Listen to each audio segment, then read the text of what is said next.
Mickey Truth Girl. Who qualifies her to put a work on these people? What's up, y'all? It's your girl, Mickey Truth, aka the Queen of Paperwork, and I am back with another video. As always, all information contained in this video is for entertainment, educational purposes only. All information used in this video is per the Fair Use Act, and any conclusion that you draw is on you, not me. So let's get it. All right, y'all. It's been a minute, and I've been saying I was going to drop the video. However, y'all just really started asking for it. When I put the polls up, y'all be like switching up sometimes. I'm like, so I thought y'all wanted the video. But anyway, the video is here, okay? So with that being said, for those who don't know, Kayla B is the sister of King Von, okay? Rest in peace to King Von. What was interesting to me was that I've covered the last two cases that were open in Fulton County for King Von previously. The one that was with Dirk and Bezu, right? However, it was another one I talked about, but not really in depth, right? And that was the aggravated battery. And that was back on April 11, 2019, which is the same year of the actual shooting incident with Von, Dirk, and Bezu. Now, when I went over this case, it was because of how they say it closed, right? They said it closed out due to him being deceased. And remember, it was like, well, why didn't the other case close out? And just to refresh your memories, it was November 19, 2020, when a document was provided that says the defendant is deceased. That's why the case was being closed. Now, that's not what we're here to talk about. We're here to actually talk about the case, right? So if I take you over here to the actual indictment that was filed, give me 1 second here.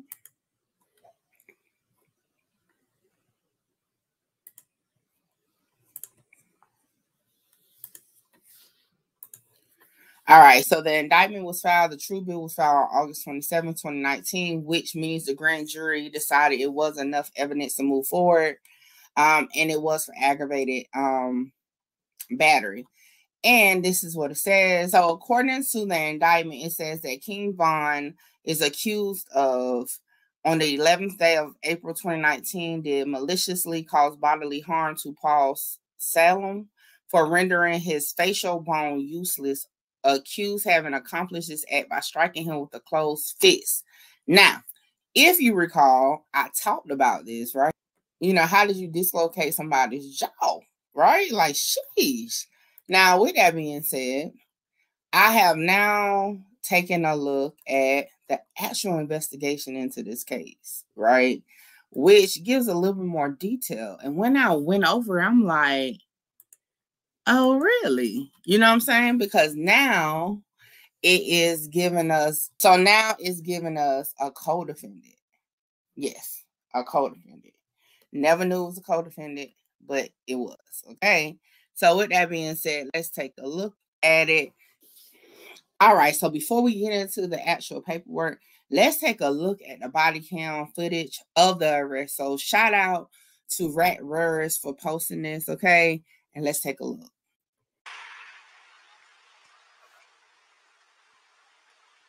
Oh, sir, you're not hurt or injured in any way. How old are you? Thanks, Waz. Do you want to change out handcuffs? Yeah. You want 7 ounces? Those are,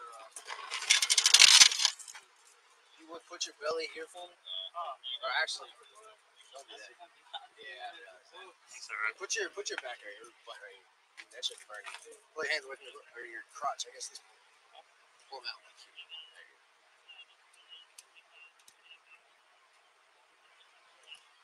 Put your right hand on top of your head. This is what case I have. I honestly don't know why you're in custody. Somebody just told me. One of them told me. Yeah, aggravated battery. Yeah. Put your other hand on top of your head, please. Out here? What? For what? Atlanta go. Yeah. Oh. Just face him, and we're gonna just change it.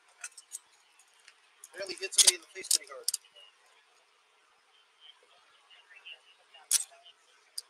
Actually, hold on. I got you.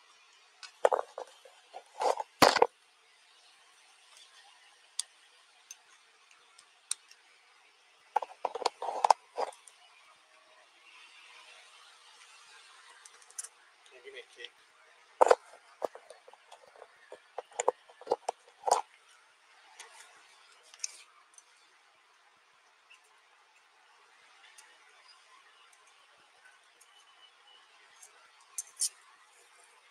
Sir, because of method of transport, we are going to put another pair of shackles on you, okay?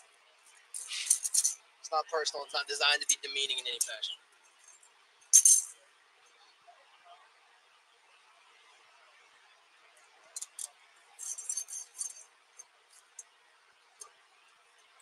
Alright,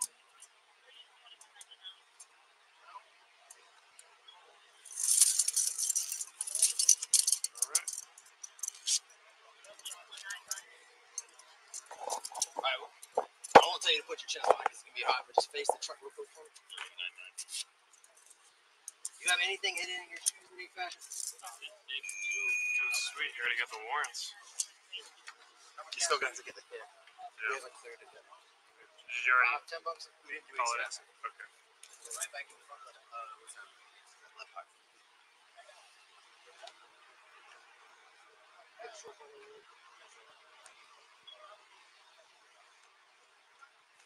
Walk this way. Actually, you might just film the car. Yeah, I got just hold it.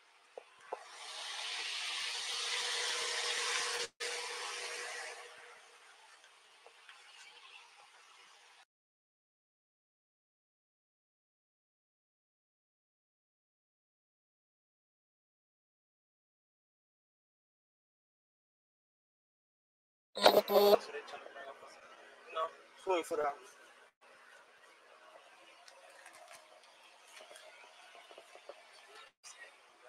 You too, I hate it like this, partner. You ain't never give me no hard time.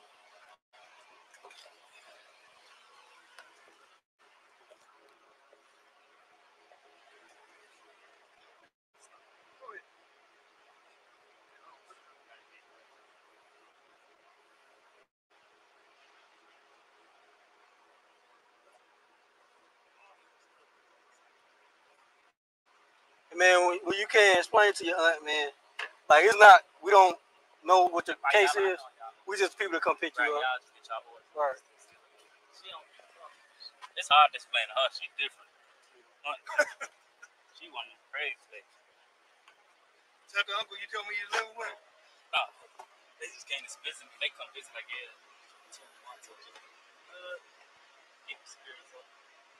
They finna go back home. You guys just step down. Was they from Chicago? Oh, yeah. Look at your picture. I said, damn, I know this kid. Oh, shit. I can't get that fucked up. You want to just step on it? I still need to get the back. There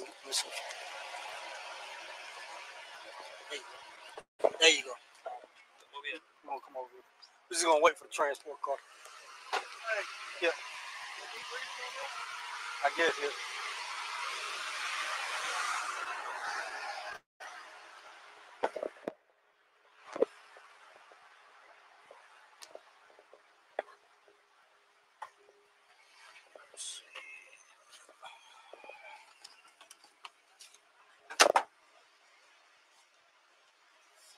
You don't want to put them back here? Now I got leg shackles up here. Moving all your shit. I got you. Yeah.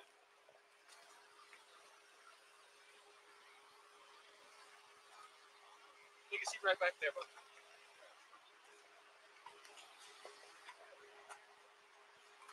You stand here and just watch it for me? No, yeah.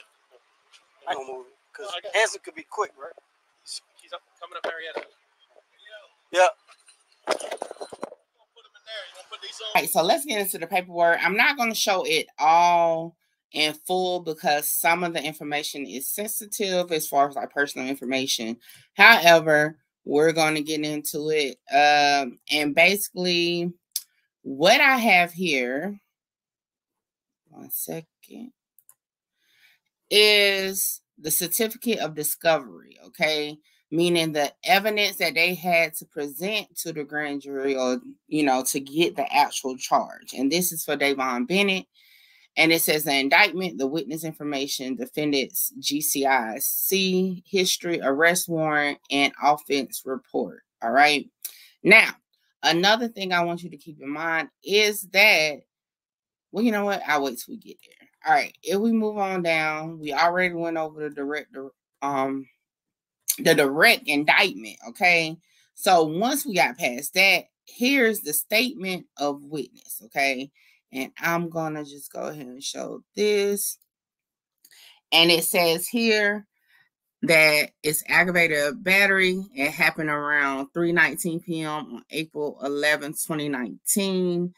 And it was at the address listed. Now, it says accused identified Davon Bennett, a rider in a Uber vehicle driven by a victim, got into a dispute with the victim regarding changing the radio in the Uber vehicle and attacked the victim.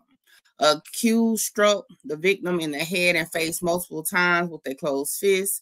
The victim suffered a laceration to his bottom lip, the laceration to his face, a fraction to one of his facial bones, the maxillary sinus, and I probably said that wrong. I'm pretty sure I did, but y'all know. The victim's facial bone was rendered useless. The victim called 911 and reported the incident to police. He described the suspect and a female passenger who also attacked the victim. The female passenger was identified as Kayla Bennett. She was charged with simple battery against a person who is 65 years of age or older. The victim described the male suspect as a skinny black male with long dreads and gold teeth. Investigator Grimsley reached out to me and informed me that a male by the name of Davon Bennett lived at the location the victim picked up the suspects at and matched the description given by victim. I placed a photograph of accused in a 6-person photographic lineup, and the victim identified accused as a person who attacked him and broke his facial bone. I obtained an arrest warrant of the accused. So, hey, am I my brother's keeper? Okay. Got in it together. Now, I was like a 65-year-old. Like, how, like, what was the argument about talking about the radio? But anyway, let's keep moving.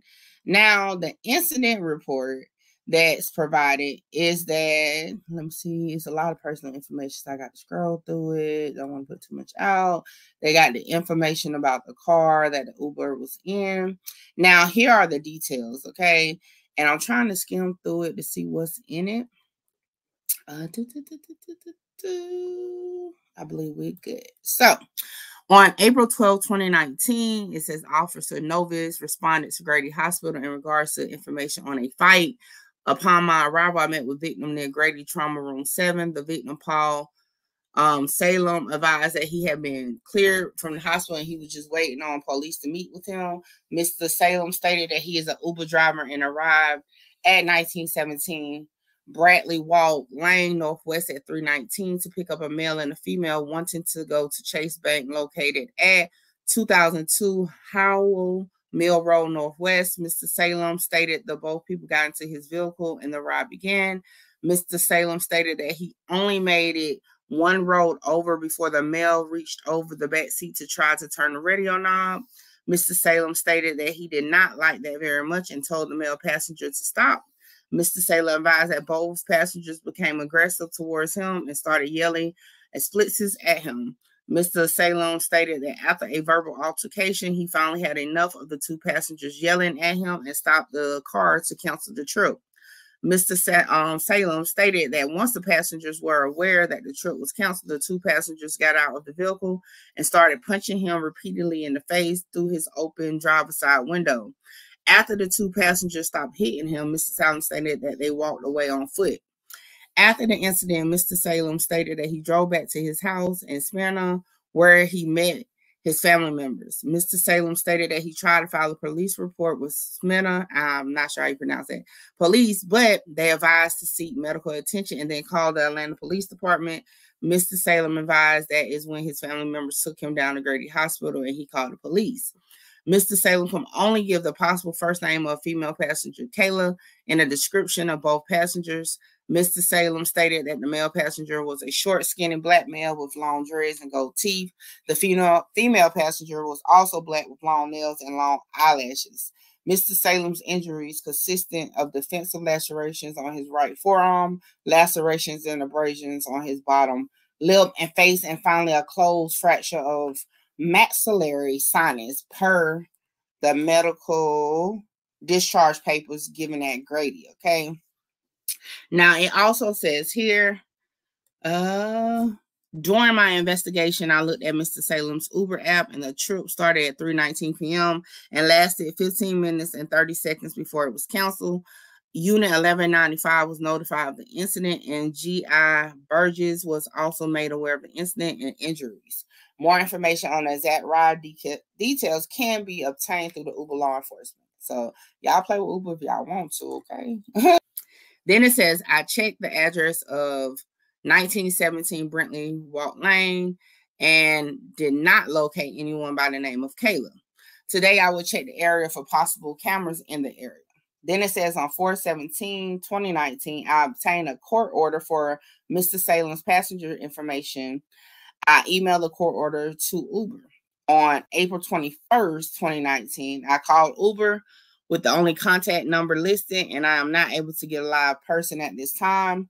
I also submitted online emergency requests.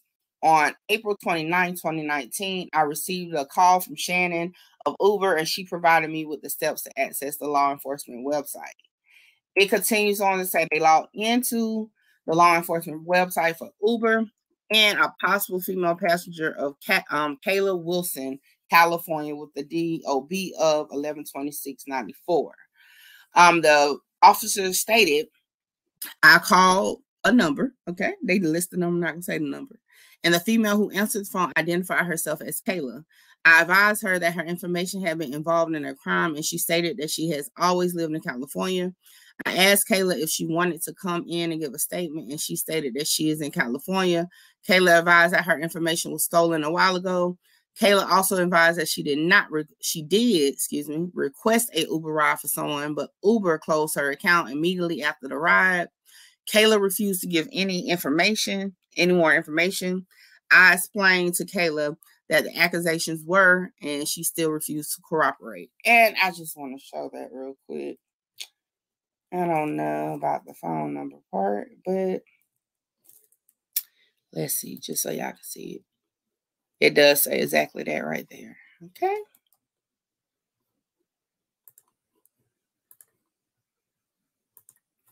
All right. Now it continues that they actually had a search warrant for the T-Mobile cell phone number that was used. Okay. And by doing so, they were able to retrieve the subscriber name of Kayla Bennett, birthday 11/26/92. They ran a criminal history report for Kayla Bennett, and she has an alias of Kayla Wilson. And they were able to bring up the social security number to match it to the T-Mobile account. Then it also says here that I obtained an arrest warrant on June 2nd, 2019 for Kayla Bennett, simple battery against a person who is 65 years of age or older. Excuse me.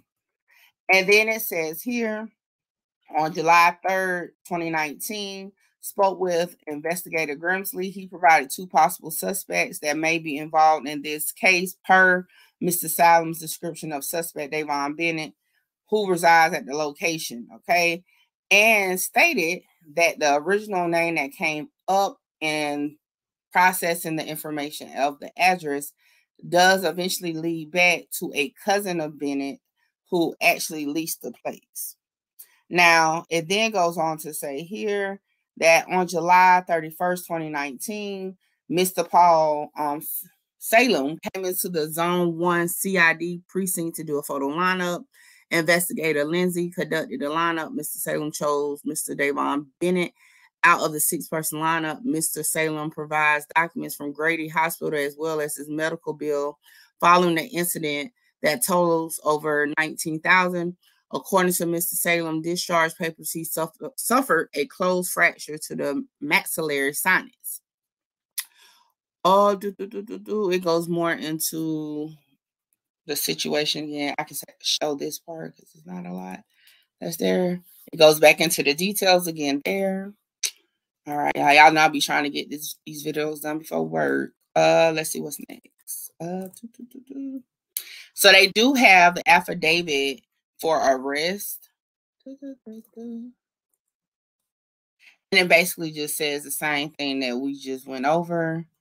So I'm not gonna spend too much time on that.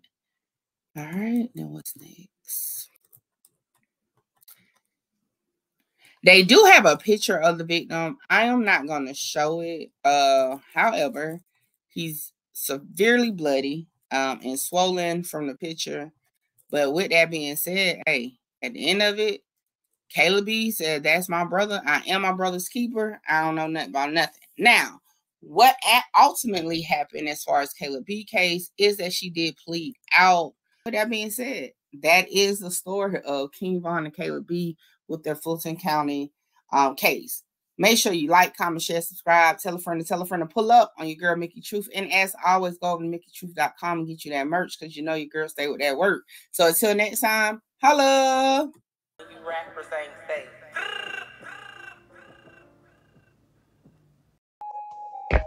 No matter what you go through, do what you gotta do and conquer the world.